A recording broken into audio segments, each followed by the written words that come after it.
Hello student, welcome to online classes. मैं संजय कुमार।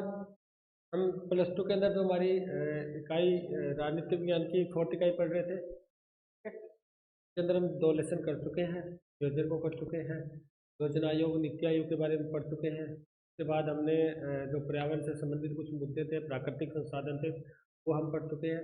अब जो हमारा लेसन आता है भारत और वैश्वीकरण से संबंधित आता है। भारत और वैश्वीकरण, तो देखो ये वैश्वीकरण क्या होता है, पहले तो हम उसके बारे में चर्चा करेंगे। भारत को तो अपने आप उसके साथ जोड़ देंगे। देखो अब अगर बात करें वर्तमान में इंटरनेट, जो मोबाइल, ये जो वर्तमान में जैसी सुविधा चल रही है इंटरनेट की, तो पूरा विश्व लगभग एक जैसा लगने लगा है। पहले तो क्या है, हमें अपने देश में हम बैठे हैं, हमें यहाँ तक अपने पड़ोसी राज्य का ही पता नहीं था होता था उसमें क्या घटनाएं घट रही है। पूरे विश्व की तो अलग बात है। फिर वर्तमान में इंटरनेट वगैरह ये जो सुविधा आ चुकी है, इसके द्वारा आप पूरा विश्व के अंदर आप घटित घटनाओं को देख सकते हो, सुन सकते हो उसी टाइम। यानी एक वैश्विक गांव का दर्जा आ चुका है पूरा विश्व, वो किस में आ चुका है, वैश्विक गांव के रूप में हो चुका है। यानी एक अब हमें सिंपल सा लगने लगा, हम पूरे विश्व के साथ जुड़ चुके हैं। अब हम पूरे विश्व के साथ जुड़ चुके हैं। यानी इस प्रकार की टेक्नोलॉजी, जो प्रौद्योगिकी ने, संचार जो क्रांति ने, यानी संचार क्रांति के द्वारा हम पूरे विश्व के साथ जुड़ चुके हैं। वैश्विक गांव की स्थापना हो चुकी है। यानी अब अलग अलग नहीं रहे, हम एक ही हो चुके हैं। ठीक है, अगर हम ये बात करें, देखो द्वितीय विश्व युद्ध हुआ था, पहले हम थोड़ा बहुत उसका बैकग्राउंड पढ़ते हैं, पृष्ठभूमि पढ़ते हैं। सेकेंड वर्ल्ड वॉर हुआ था, द्वितीय विश्व युद्ध हुआ था 1939 से लेकर 1945 के मध्य।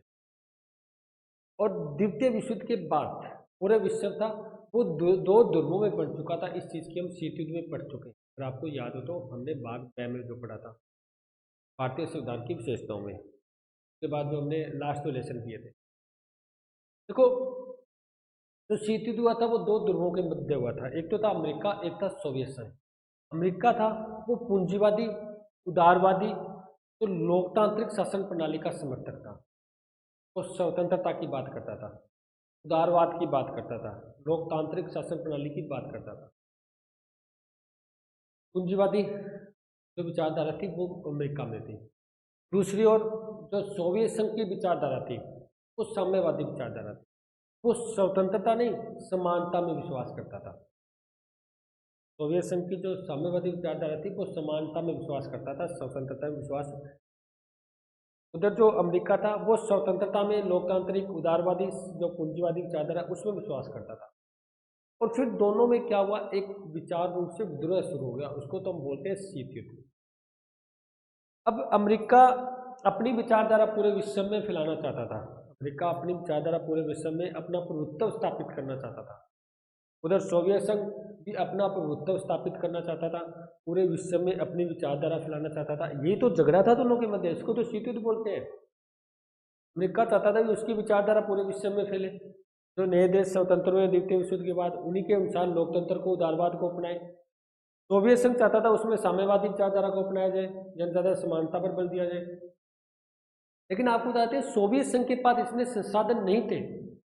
अमेरिका के पास तो बहुत संसाधन थे, सोवियत संघ के पास इतने संसाधन नहीं थे, जिसके कारण वो अपनी विचारधारा को फैला सके। लेकिन अमेरिका के पास अधिक संसाधन होने के कारण, जैसे WTO है, गेट है, और भी बहुत से जो अंतर्राष्ट्रीय मुद्रा कोष है, उसके अंदर ज़्यादा जो प्रभुत्व था वो अमेरिका का था, ज़्यादा प्रभुत्व अमेरिका का था। और इसी कारण अमेरिका ने ये स्वप्न दिखाया था, अन्य देशों को, जो विकासशील देश है, यदि आप हमारी विचारधारा को अपनाओगे तो आप अच्छे तरीके से अपना विकास कर सकते हो। क्योंकि उनका मुख्य मुद्दा तो विकास का ही था। 1945 के बाद वो आज़ाद हुए थे, उससे पहले वो किसी गुलाम थे, उसके बाद उनका शोषण हुआ था, उन पर अत्याचार हुआ था, उनका आर्थिक विकास रुका हुआ था। तो अमेरिका ने कहा था अगर हम हमारी विचारधारा, एक स्वतंत्र, एक पूंजीवादी विचारधारा को अपनाते हो तो आपका विकास होगा वो तेज गति से होगा। लेकिन इधर सोवियत संघ के पास इतने संसाधन नहीं थे, तो सोवियत संघ भी धीरे धीरे क्या होने लगा, अमेरिका की नीतियों को अपनाने लगा, यानी अपनी नीतियों को छोड़ने लगा। साम्यवादी विचारधारा को थोड़ी ढीली छोड़ दी उसने। और यही हुआ कि 1991 के अंदर सोवियत संघ क्या हो चुका था, विघटित हो चुका था, यानी सोवियत संघ समाप्त हो गया, सोवियत संघ विघटित।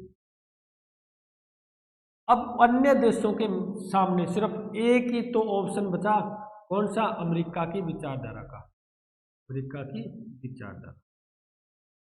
क्योंकि पहले तो दो विचारधाराएं थी पूरे विश्व में, दो ध्रुव थे, जो वो सोवियत संघ की तरफ भी जा सकता था, अमेरिका की तरफ भी जा सकता था।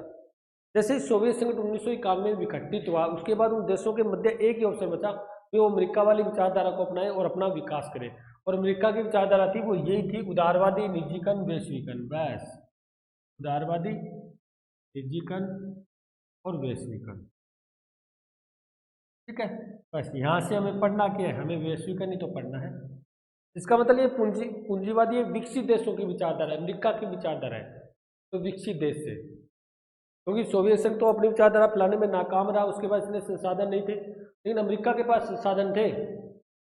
अमेरिका अब एकमात्र पूरे विश्व में सिर्फ एक ही ध्रुव बचा, एक ही शक्तिशाली देश बचा है। सोवियत संघ तो विघटित हो चुका था 1991 में, ये ध्यान रखना बात। और 1991 के अंदर भारत ने भी, आपको पता है, आर्थिक सुधारों को अपनाया था, ये पढ़ चुके हैं हम। आर्थिक सुधारों को 1991 में, जुलाई 1991 में भारत ने अपनाया था, उदारीकरण, निजीकरण और वैश्वीकरण। चलो अब पढ़ते हैं वैश्वीकरण का अर्थ। ये तो इसकी थोड़ी हिस्ट्री जान ली हमने कि वैश्वीकरण है क्या। ये हमने जान लिया सोवियत संघ और अमेरिका के बारे में, उनकी विचारधारा के बारे में हमने चर्चा की है। कौन विजयी हुआ? तो सीधे जो विजयी हुआ था वो अमेरिका हुआ था, अमेरिका की विचारधारा विजयी हुई थी। और सोवियत संघ 1991 में विघटित हो चुका था, नहीं वो हार चुका था अपनी विचारधारा लाने में। अब हम बात करते हैं वैश्वीकरण का अर्थ की। देखो ये वैश्वीकरण एक ऐसा मैटर है जो छठी 7वीं क्लास से आप पढ़ना शुरू कर देते हो, बिल्कुल सिंपल सा है। वैश्वीकरण का अर्थ क्या होता है? वैश्वीकरण का अर्थ होता है कि अपनी अर्थव्यवस्था, अपने देश की अर्थव्यवस्था, अपने देश की अर्थव्यवस्था को खोलना का मतलब अन्य देशों से अपने देश की अर्थव्यवस्था, देश की अर्थव्यवस्था को जोड़ना, अर्थव्यवस्था को जोड़ना। ठीक है, यानी आयात निर्यात फ्री कर देना, यानी आपस में आयात और निर्यात करना, ये है वैश्वीकरण। बस ओपन कर देना, ओपन इकोनॉमी की स्थापना करना। ओपन इकोनॉमी है खुली अर्थव्यवस्था। अब विदेशी आकर भी यहाँ पर क्या कर सकते हैं? उत्पादन कर सकते हैं, व्यापार कर सकते हैं। हम विदेशों में जाकर अपना उत्पादन व्यापार कर सकते हैं, अपनी इंडस्ट्री स्थापित कर सकते हैं। इससे बहुराष्ट्रीय कंपनियां विश्व में फैल गई। जैसे भारत में बहुत सी बहुराष्ट्रीय कंपनियां आके अपना व्यापार करना शुरू किया, उत्पादन करना शुरू किया। तो पहले तो थी क्लोज इकोनॉमी। क्लोज होता है यानी बंद अर्थव्यवस्था, उसके अंदर विदेशी जल्दी से आके व्यापार नहीं कर सकते थे। लेकिन 1991 के अंदर जैसे ही हमने आर्थिक सुधारों को अपनाया, यानी वैश्वीकरण को अपनाया, तो वैश्वीकरण का अर्थ क्या होता है? यानी अर्थव्यवस्था को खोलना, अन्य देश के लिए खोल देना उसको, किसी प्रकार का कोई नियंत्रण नहीं होना, ये होता है वैश्वीकरण। इसके द्वारा होता क्या है? इसके द्वारा वस्तुओं का आवाजाही होती है ना, यानी विश्व से वस्तु आती भी है देश में, हमसे जाती भी है। श्रमिकों का भी आवाजाही होती है। श्रमिक, अब कोई अमेरिका वाला हमारे यहाँ पर काम कर सकता है, हम भी वहाँ जाके काम कर सकते हैं। ठीक है, धन की आवाजाही होती है, यानी अपना पैसा वहाँ लगा, कोई इंडस्ट्री लगा सकते हैं, वो अपने यहाँ पर लगा के इंडस्ट्री लगा ले सकते हैं। विचारों का आवाजाही होती है, वो अपने, जब वो अरे हम जाएंगे तो वहाँ पर अपने विचार तो वहाँ करेंगे ना, अपनी संस्कृति वो सीखेंगे, उनकी संस्कृति हम सीखेंगे, हमारे विचार वो सुनेंगे, उनके विचार हम सुनेंगे। क्या मतलब इसमें संस्कृतियों का भी प्रभाव होता है, संस्कृति प्रभाव होता है। ठीक है, इसमें तकनीकों का प्रभाव होता है, यानी जब वो विदेशी बहुराष्ट्रीय कंपनियां आके उत्पादन करेगी तो साथ में अपनी तकनीक तो लेके आएगी ना, कोई टेक्नोलॉजी साथ तो लेके आएगी ना, उसको हम सीखेंगे। हम कहीं दूसरे स्थान पर जाएंगे लगाने, दूसरे देश में जाएंगे तो वो हमारी टेक्नोलॉजी सीखेंगे। तो कहने का मतलब ये जो प्रवाह है इसको भी हम क्या कहते हैं? वैश्वीकरण बोलते हैं। क्या बोलते हैं? वैश्वीकरण बोलते हैं, वैश्वीकरण का अर्थ। अब आता है वैश्वीकरण के कारण क्या है, वैश्वीकरण को क्यों अपनाया गया, इसलिए वैश्वीकरण इतना फेमस हो चुका है, सभी देशों ने अपना लिया है। तो वैश्वीकरण के अगर कारण की बात करें,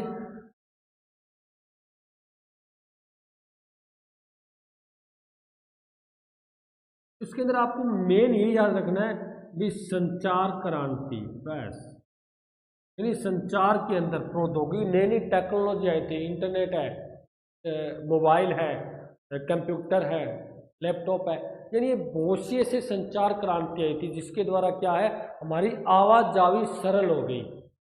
आवाजावी क्या हो गई, सरल। यानी सबसे बड़ा कारण यही है, यानी नए नए नई नई प्रौद्योगिकी या टेक्नोलॉजी का उदय होना। बस इसके द्वारा क्या हुआ था, वैश्वीकरण अधिक मतलब तेज हुआ था। टेलीफोन है, उसके द्वारा कंप्यूटर, मोबाइल, इंटरनेट, आप कुछ भी कह सकते हो, ठीक है, माइक्रोचिप्स, यानी ये वो संचार क्रांतियाँ थी, प्रौद्योगिकी थी, जिसके द्वारा विभिन्न भागों में आवाजाही सरल हो गई। अब जनता वस्तुओं का आवाजाही सरल हो गई, पैसे की आवाजाही सरल हो गई, तकनीकों की आवाजाही सरल हो गई, आपने जो पढ़ा था विचारों की आवाजाही सरल हो गई, संस्कृतियों की आवाजाही सरल हो गई, यानी इसके द्वारा आवाजाही सरल हो गई। और जो आवाजाही होता है उसको तो वैश्वीकरण कहते हैं, इसी का ये वैश्वीकरण का कारण है। यानी जो धन का आना जाना, वस्तुओं का, जनता का जो भी आना जाना, उसको तो वैश्वीकरण बोलते हैं हम। देखो अर्थव्यवस्था खोली थी तभी तो हम आ जा सकते हैं, जब अर्थव्यवस्था बंद थी, जैसे गेट बंद होता है तो बाहर जा सकते हैं क्या, नहीं जा सकते, बाहर वाला अंदर नहीं आ सकता। फिर जैसे हमने गेट खोला तो बाहर वाला अंदर भी आ सकता है, अंदर वाला बाहर भी जा सकता है। यही बात हुई थी वैश्वीकरण के तहत। पहले बंद अर्थव्यवस्था थी तो बाहर की वस्तु नहीं आ सकती थी, यहाँ की वस्तु नहीं जा सकती। जैसे उसको ओपन किया, जैसे उसको खोल दिया, अब वस्तुओं का आना जाना भी सरल हो गया, जनता, श्रमिक का आना जाना सरल हो गया, धन, तकनीक, संस्कृति, विचारों, सबका आना जाना क्या हो गया, सरल हो गया। और हुआ किसके कारण, ये संचार क्रांति के कारण, प्रौद्योगिकी जो नई नई टेक्नोलॉजी आई थी उसके कारण। जैसे आप उदाहरण दे सकते हो, मोबाइल है, कंप्यूटर है, इंटरनेट है, माइक्रोचिप है, इनके द्वारा हमारी जो आवाजाही थी वो सरल हो गई, ठीक है। उसको हमने क्या नाम दिया, वैश्वीकरण हम की आवाजाही को क्या नाम दिया, वैश्वीकरण हम। तो नेक्स्ट टॉपिक,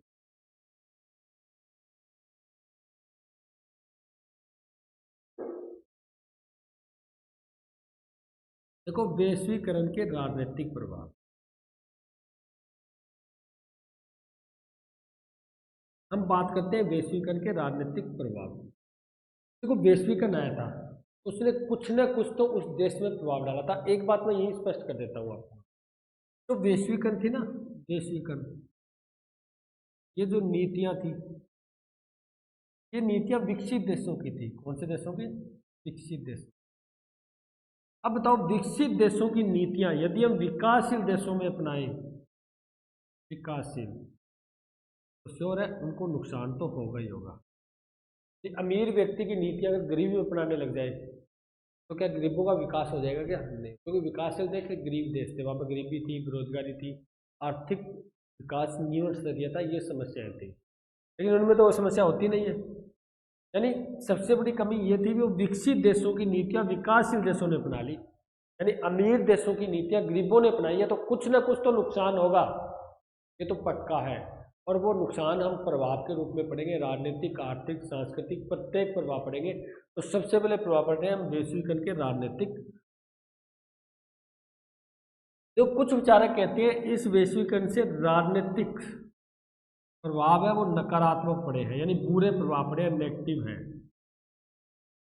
इससे राष्ट्र राज्य की अवधारणा खत्म हो चुकी है, राष्ट्र राज्य की अवधारणा समाप्त हो चुकी है। यानी कुछ ये कहते हैं देखो हम बात करें 1600 ईस्वी, जब ईस्ट इंडिया कंपनी एक बहुराष्ट्रीय कंपनी थी, भारत में व्यापार करने आई थी और राज करके चलेगी 200 वर्ष लगभग, तो 90 वर्ष। अब जो हम वैश्वीकरण किया तो ये भी बहुराष्ट्रीय कंपनियां हैं, आते ये क्या करेंगे, ये राजनीति में हस्तक्षेप करती है। अपनी राजनीति को सबसे ज़्यादा प्रभावित ये बहुराष्ट्रीय कंपनियां करती है, क्योंकि उनके पास पैसा बहुत होता है। अगर कोई सरकार राजनीतिक दलों को ये चंदा देते हैं, वो जिताते हैं गलत तरीके से, और जीतने के बाद अपने पक्ष में कानूनों का निर्माण करवाते हैं, तो मतलब ये राजनीति में क्या करते हैं, अपना। तो ये इसके कुछ नेगेटिव, कुछ नकारात्मक प्रभाव की चर्चा करते हैं, राजनीतिक क्या होते हैं। वो कहते हैं इससे जो विकासशील देश है उनके राजनीति पर बुरा प्रभाव पड़ा है, अच्छा प्रभाव नहीं पड़ा है। राष्ट्रीय राज्य की अवधारणा धूमिल हो चुकी, कम हो चुकी है। लेकिन कुछ राजनीतिज्ञ ये कहते हैं इससे राष्ट्रीय राज्य की धारणा पर कोई प्रभाव नहीं पड़ा, राज्य अभी तक समाप्त नहीं हुआ, राज्य कभी समाप्त नहीं होगा। अगर ऐसी हम वैश्वीकरण को अपना भी लेना तो भी राज्य की समाप्त की संभावना नहीं रहेगी, राज्य अपना फिर भी क्या रहेगा, स्थिर, ठीक है। भी राष्ट्रीय राज्य की जो अस्तित्व है राज्यों का वो समाप्त होने की कोई संभावना नहीं है, कुछ राजनीतिज्ञ ऐसे कहते हैं। ठीक है, ये है भाई राजनीतिक प्रभाव। और ये तो श्योर है जो बहुराष्ट्रीय कंपनियां होगी वो कुछ ना कुछ तो अपना प्रभाव डालें। और अब मैं देखो इसको शॉर्टकट में पहले ही बता चुका हूँ आपको, बस आपको विकसित और विकासशील का आपको ध्यान रखना है। विकसित आपको ध्यान रखना है, ये जो नीतियाँ थी विकसित देशों की थी और ये कहाँ लागू की गई थी, विकासशील देशों में लागू की गई थी। और यही नीतियाँ आप देखो जो विकसित अमीर देशों की नीतियाँ गरीबों में लागू करेंगे तो ये तो श्योर है कि किसी न किसी प्रकार से क्या होगा, उनको नुकसान पहुंचाएगी। बस यही बात इसमें है। कुछ तो कहते हैं इससे नुकसान अधिक पड़ा है, फायदा कम हुआ है, कुछ कहते हैं इसके नुकसान कम हुआ है बल्कि फायदा अधिक हुआ है। ठीक है, अब हमने ये भी कहा था कि जो वैश्वीकरण था, अब बहुत से देश मतलब द्वितीय विश्व युद्ध के बाद दो ध्रुव बन चुके थे, दो ध्रुव, एक तो बना था अमेरिका का, एक बना था सोवियत संघ का। ठीक है, अमेरिका का ये था उदारवादी लोकतांत्रिक, तो उसकी बात करते थे, निजीकरण की बात करते थे। सोवियत संघ बात करता था साम्यवाद की, यानी साम्यवाद से संबंधित था। सोवियत संघ था वो साम्यवाद से संबंधित था। लेकिन सोवियत संघ क्या हो चुका था, 1991 में विघटित हो चुका था, समाप्त हो चुका था। और बहुत से देशों ने जो जो बचे थे उनके पास यही ऑप्शन बचा था भी वो अमेरिका वाला यानी उदारवादी यानी वैश्वीकरण को अपनाकर अपना विकास करे, क्योंकि अमेरिका ने ये स्वप्न दिखाया था। अमेरिका ने इन विकासशील देशों के जो अविकसित देश हैं उनको ये स्वप्न दिखाया था, यदि आप हमारे वाले स्वतंत्र उदारवादी लोकतांत्रिक विचारधारा को अपनाते हो तो आपका तीव्र गति से विकास होगा। तीव्र गति से क्या होगा, विकास होगा। और ये तो श्योर है भी जब हम वैश्वीकरण का होता है अंतर्राष्ट्रीय व्यापार करना, जब अंतर्राष्ट्रीय व्यापार करेंगे तो उससे संबंधित हमें कुछ ना कुछ संस्कृति उनकी हम सीखेंगे, हमारी संस्कृति वो सीखेंगे। ठीक है, हाँ, संस्कृति संबंधित आ गया, सॉरी, जैसे राजनीति की बात कर रहे हैं हम, फिर राजनीतिक क्रिया प्रणाली हमारी वो सीखेंगे, उनकी राजनीतिक क्रिया प्रणाली हम सीखेंगे। तो लेकिन अब कुछ राजनीतिक ये कहते हैं इसका बुरा प्रभाव पड़ा, लेकिन कुछ ये कहते हैं अच्छा प्रभाव पड़ा, बुरा नहीं पड़ा। राष्ट्रीय राज्य की धारणा अभी तक समाप्त नहीं हुई, यानी राज्यों का अस्तित्व अभी तक बना हुआ है और उस वैश्वीकरण ने अभी तक राजनीति में हस्तक्षेप नहीं किया है। जो मानव का अधिकार है उसमें किसी प्रकार का हस्तक्षेप या दखलंदाजी नहीं दी है। तो ये अलग अलग राजनीतिकों के अलग अलग विचार। उसके बाद नेक्स्ट करते हैं आर्थिक प्रभाव। हम बात करते हैं वैश्वीकरण के आर्थिक प्रभाव।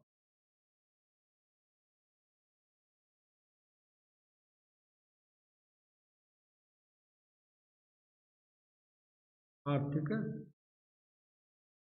देखो ये तो श्योर है भी, क्योंकि ये आर्थिक, क्योंकि भारत ने भी जो वैश्वीकरण को अपनाया था उसका कारण ये था भी आर्थिक मंदी थी। 1991 के से पहले भारत बहुत ज़्यादा अर्थव्यवस्था मंदी की स्थिति में आ चुकी थी, बिल्कुल गिरने की स्थिति में आ चुकी थी। उसको उबारने के लिए हमने ये आर्थिक सुधार अपनाए थे, वैश्वीकरण को अपनाया था।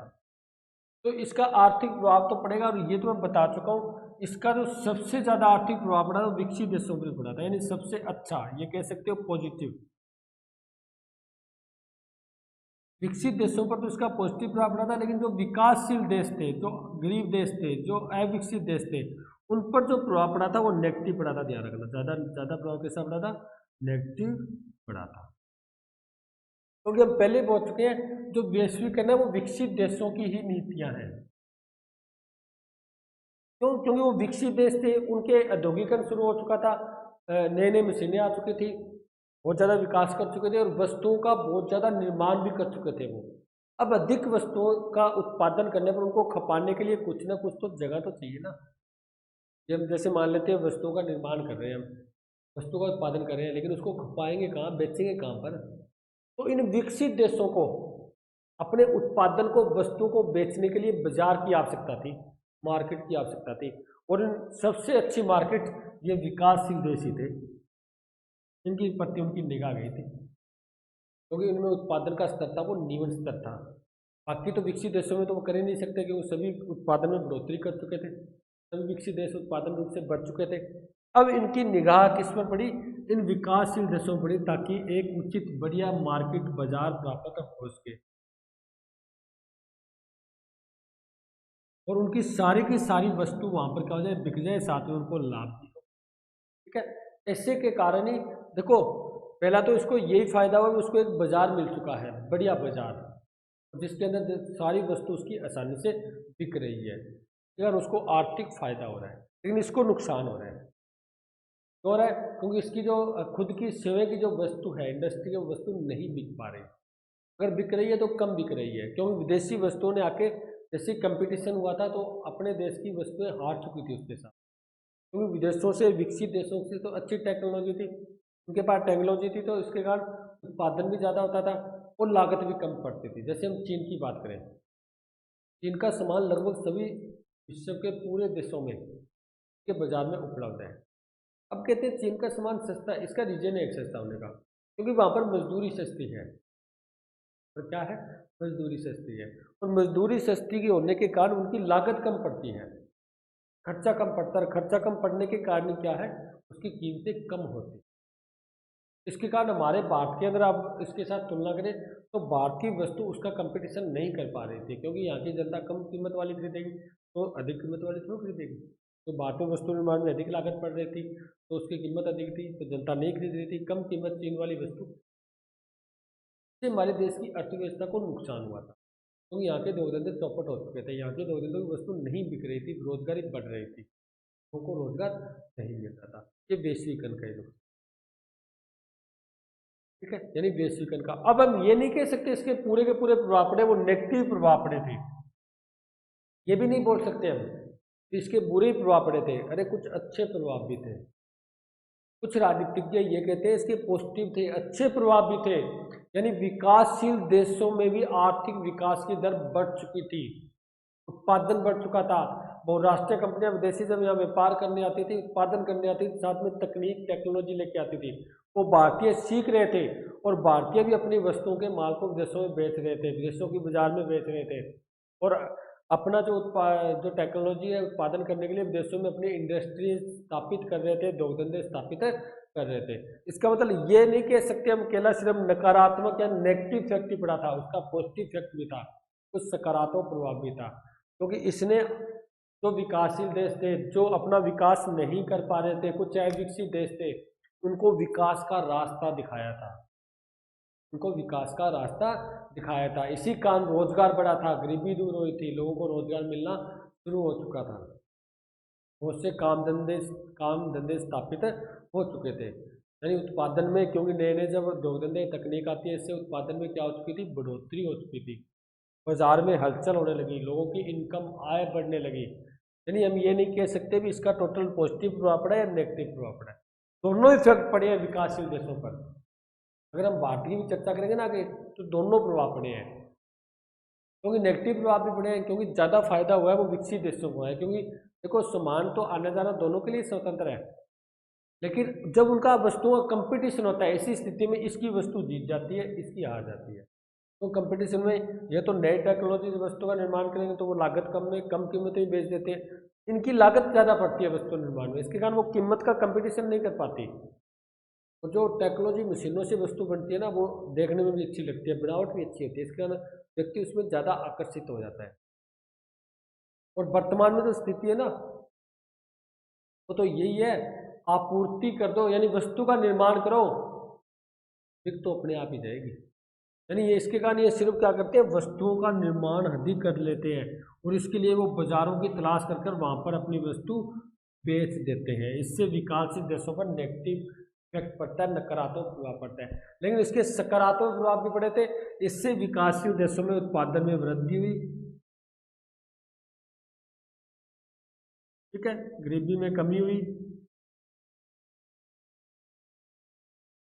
उसके बाद आप कह सकते हो रोजगार बढ़ा,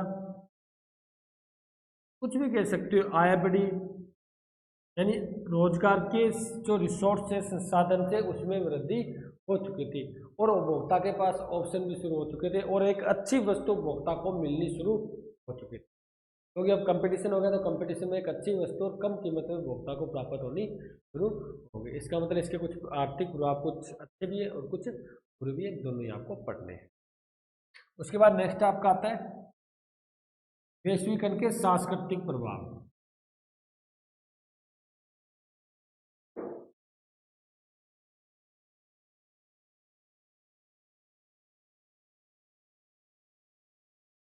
संस्कृत देखो, इस पर सबसे ज्यादा बुरा प्रभाव पड़ा है सांस्कृतिक, बहुत ही बुरा प्रभाव पड़ा है सांस्कृतिक प्रभाव की अगर चर्चा करें। क्यों पड़ा है देखो, क्योंकि देखो पहले हमारे भारत के अंदर जो हमारा तो भारतीय कल्चर है वो बहुत अच्छा कल्चर है, बड़ों के साथ आदर भाव करना, छोटों के साथ प्यार करना, यानी बढ़िया तरीके से मिलजुल कर समाज में रहना, बड़े परिवार होते थे, कोई अलग वगैरह नहीं होता था। लेकिन वर्तमान में इस वैश्वीकरण के कारण मनुष्य एक आर्थिक मानव बनकर रह गए, और उस संस्कृति को जैसे हम सीखिए ना, तो हमारा पहनावा ही बदल चुका है, बोलचाल ही बदल चुकी है, हमारी रहन सहन बदल चुका है, खान पान ही बदल चुका है हमारा, यानी वो हमारी संस्कृति थी वो पूरी चेंज हो चुकी है। अब वो बात नहीं रही मिलजुल कर रहने वाली। अब मनुष्य एक आर्थिक मानव बन चुका है, अपने स्वार्थ के लिए अपने भाई को भी मार सकता है, वो कभी अपने परिवार में नहीं रह सकता। उनका पहनावा ऐसा हो चुका है कि वो समाज से अलग लगने लगे, ये नुकसान।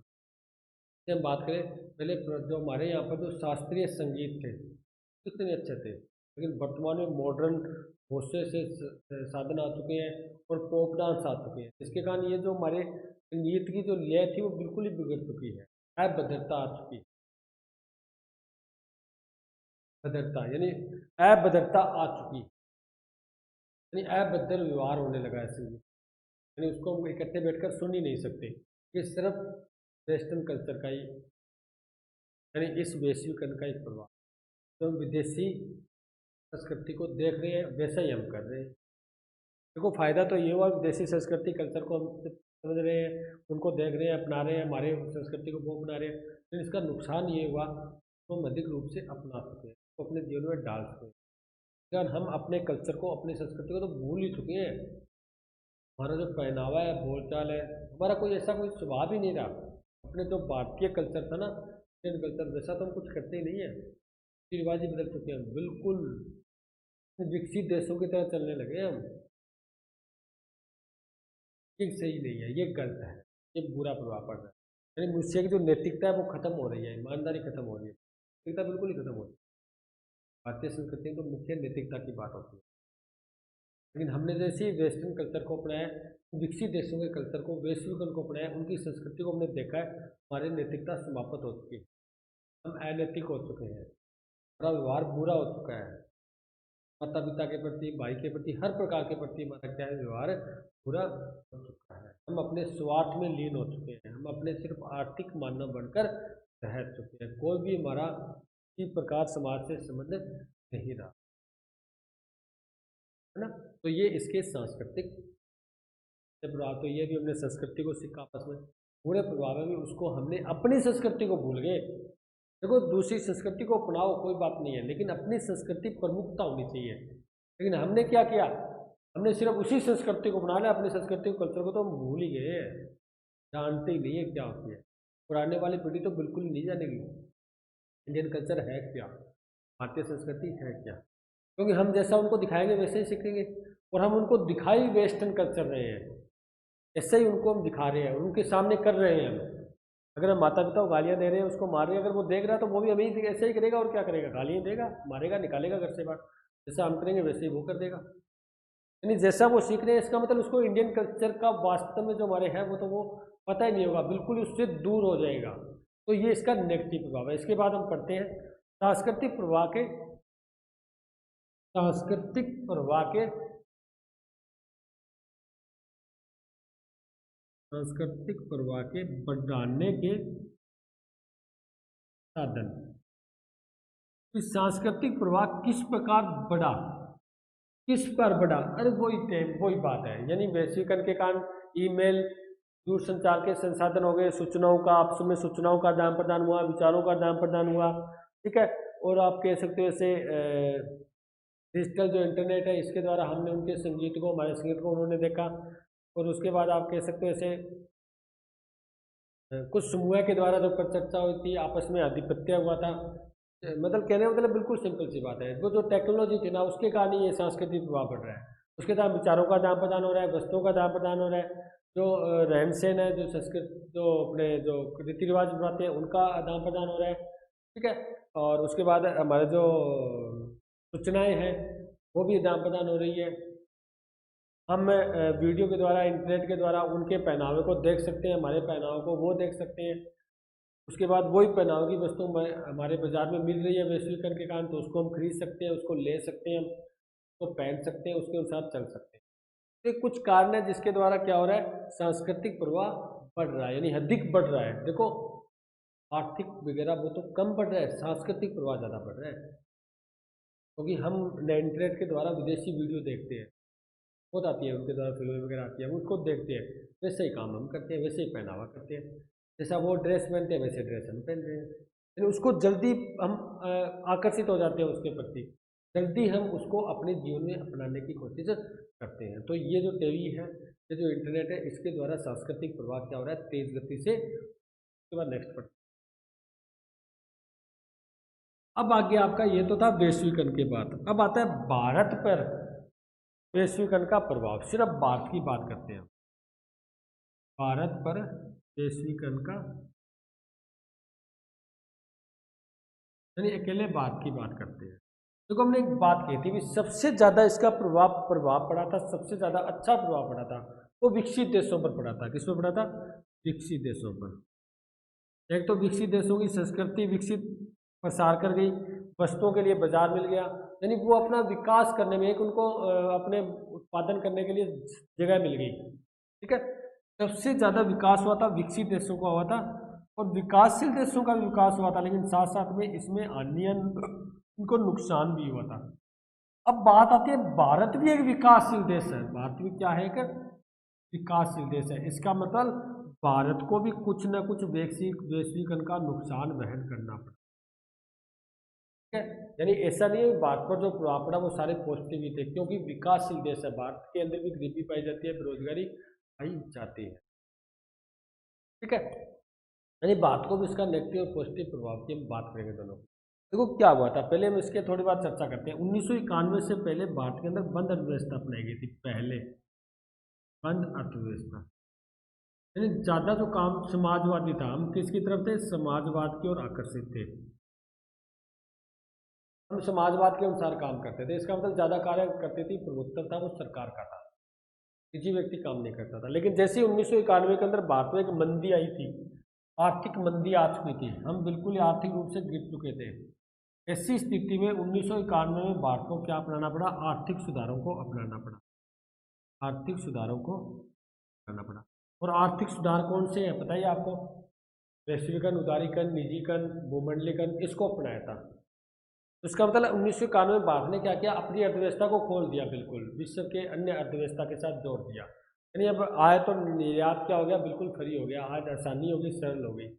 अब देशी बहुराष्ट्रीय कंपनियां भारत में आकर उत्पादन करना शुरू, क्योंकि विदेशियों को, जो विकसित देशों को, तो उनको सबसे ज़्यादा भारत का बाजार सबसे अच्छा लगा था, कि भारत में सभी वस्तुएं आराम से बिक जाती, बहुत अच्छा बाजार लगा था, इसलिए वो सभी भारत के पर अपना कब्जा जमाना चाहते थे। देखो, हमने बात की थी उपनिवेश, बात की, पहले क्या करते थे, जो विकसित देश थे वो दूसरों को गुलाम बना के रखते। ये क्या है, ये गुलाम की तो विधि है, कि बस विधि अलग है। अब वो आक्रमण नहीं करते, अब स्पष्ट नहीं आते, बल्कि अप्रत्यक्ष रूप से हम पर राज कर रहे हैं, अपनी वस्तुओं को यहाँ सप्लाई करने, हमारे हमें गुलाम बना चुके हैं वो, उनकी वस्तुओं को हम लेने लग गए हैं। ठीक है। यानी एक उपनिवेशवाद का एक अलग तरीका अपनाया इन्होंने, इन विकसित देशों ने।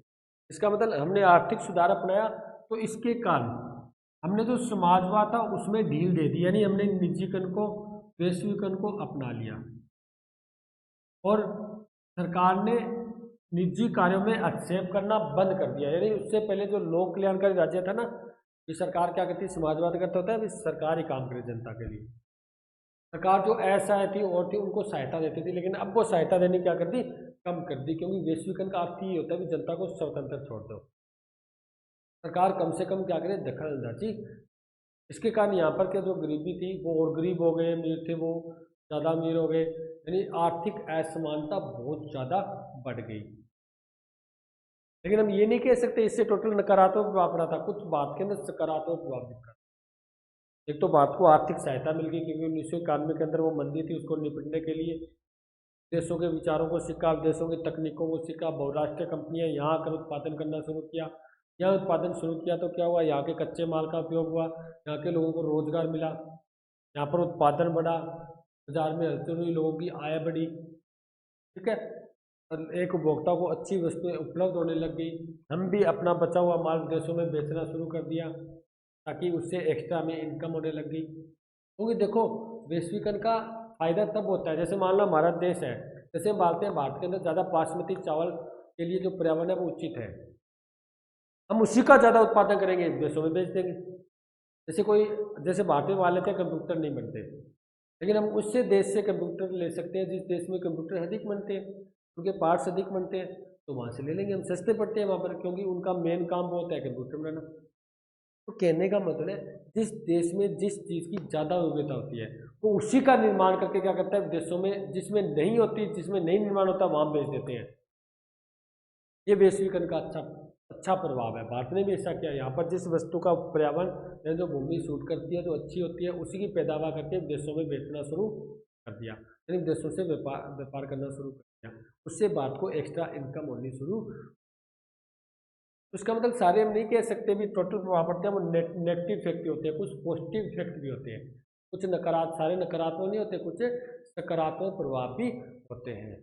तो बारडोली ऐसा ही हुआ था, दोनों ही प्रकार का, दोनों ही एक दूसरे पर मतलब प्रभाव पड़ा था, कुछ नकारात्मक भी था और कुछ सकारात्मक प्रभाव भी। ठीक है, ठीक है स्टूडेंट, बाकी जो टॉपिक है जो आपका इस लेसन का, वो हम नेक्स्ट क्लास में करेंगे। यहाँ तक सिर्फ इतना आपने पढ़ लिया, वैश्वीकरण, वैश्वीकरण का अर्थ हो गया, ठीक है, वैश्वीकरण का राजनीतिक प्रभाव, सांस्कृतिक प्रभाव, ठीक है, ये कुछ हमने पढ़ लिया। क्योंकि प्रवाह क्या है, वैश्वीकरण है, ये अपने दिमाग में डाल, चाहे वो संस्कृति का प्रवाह है, चाहे विचारों का प्रवाह है, चाहे वस्तु का प्रवाह है, चाहे सरणी का है, चाहे टेक्नोलॉजी का, जो प्रवाह है ना वही वैश्वीकरण है, बस खत्म कर। अब प्रवाह का कुछ नेगेटिव इफेक्ट भी है, कुछ पॉजिटिव इफेक्ट। हम भारत के बारे में पढ़ेंगे, कुछ हमने भारत के बारे में पढ़ भी लिया है, ये विकासशील देश है, इसका मतलब सारे पॉजिटिव तो पढ़ेंगे नहीं, कुछ नेगेटिव प्रभाव भी पढ़ेंगे, तो हम नेक्स्ट क्लास में करेंगे।